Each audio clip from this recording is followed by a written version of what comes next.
Sex in pools, oxygen mask hangover cures and tell-tale sign staff are having an affair. Secret party lives of airline crew.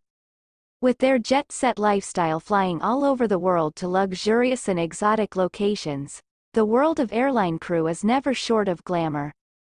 But underneath the polite smiles, impeccable service and pristine uniforms can lurk a more alarming reality. Shocking tales of sex among crew members, wild alcohol-fueled parties and even drugs have tarnished the otherwise deeply respected aviation industry. The issue was thrust in the spotlight just last week, when married BA pilot Mike Beaton was struck off after it was revealed he snorted coke off a woman's bare breasts. He then brazenly tried to fly a packed jet back to the UK from Johannesburg. After being, so ed I couldn't even lift my head. He even boasted of his drug and drink orgy to a stewardess friend, coyly admitting, "I've been a very naughty boy." Passing out in the cockpit, while thankfully not a frequent occurrence, it's not the first time a pilot has landed themselves in hot water for substance abuse before a flight. Earlier this year, a Delta Airlines pilot was arrested in June at Edinburgh Airport for allegedly being drunk in the cockpit before he was due to fly a 7.5-hour flight to New York. A month later, a United Airlines pilot was handed a 6-month suspended sentence after being found over the legal alcohol limit, arriving to work drunk to fly from Paris to Washington, D.C.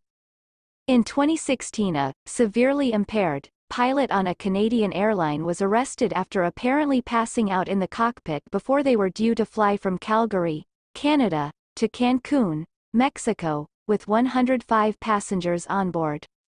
According to Reuters, Calgary police said in a statement at the time, prior to departure, gate crew and crew aboard the flight noticed that the pilot was behaving oddly before he became unconscious in the cockpit. The Times recently reported on another serious incident, which involved a British Airways crew in 2000, when an explosive Channel 4 Dispatches documentary revealed a drinking endemic among air crew. The program caught a captain and a first officer drinking heavily in Barcelona before a flight to Gatwick, with the captain drinking at least 20 units of alcohol, including 7 bottles of beer and over a bottle of wine, the night before being heard saying, "I can't believe I've got to take an aircraft back, you were paid to party."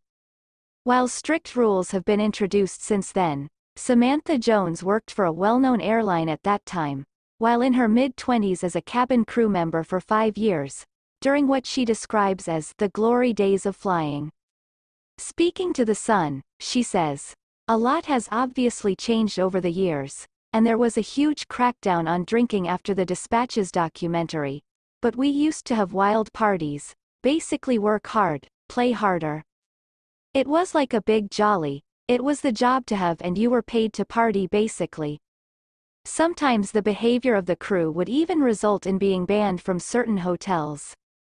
Samantha *, former flight attendant, "We'd help ourselves to the minis from the plane's bar and drink them when we'd landed on the bus to the hotel, or take them to drink after a night out, for parties in our rooms. Some hotels would have pools, and it wasn't unheard of for crew members to have sex in them. Sometimes the behavior of the crew would even result in being banned from certain hotels. I was always hungover while working. Onboard, some crew even used to use the onboard oxygen to recover from night stop hangovers. The drinking culture was always bad. In more recent times, partying is still very much part of the industry culture.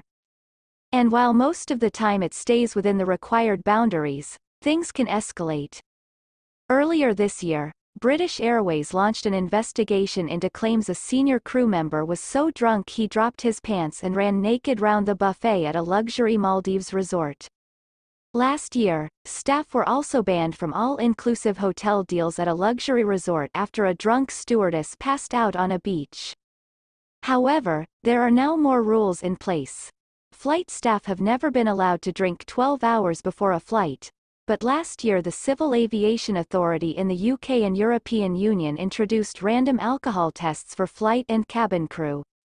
Former flight attendant Lucy Smith *, now 23, Worked in the industry for a year when she was 18.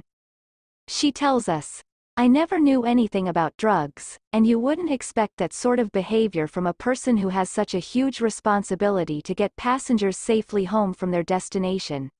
However, the general drinking culture was always bad, and everyone was sleeping together too. We'd have parties and it would happen sometimes that crew members would end up not being able to work the flight back because they drank too much.